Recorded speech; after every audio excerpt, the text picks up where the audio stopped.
তোমার যদি মনে হয় মানুষটাকে আর তোমার জীবনে প্রয়োজন নেই, তুমি মানুষটাকে আর ভালোবাসতে পারবে না, তাহলে তুমি তাকে সরাসরি বলে দাও, তোমাকে আমার ভালো লাগে না, তোমাকে আমার বিরক্ত লাগে।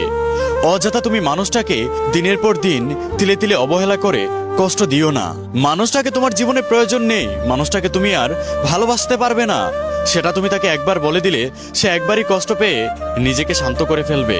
আর তুমি যদি মানুষটাকে তোমার জীবনে রেখে তিলে তিলে অবহেলা করে কষ্ট দাও, তাহলে তার জীবনে অনেক বড় ইফেক্ট ফেলবে তোমার অবহেলায় কষ্ট দেওয়ায়।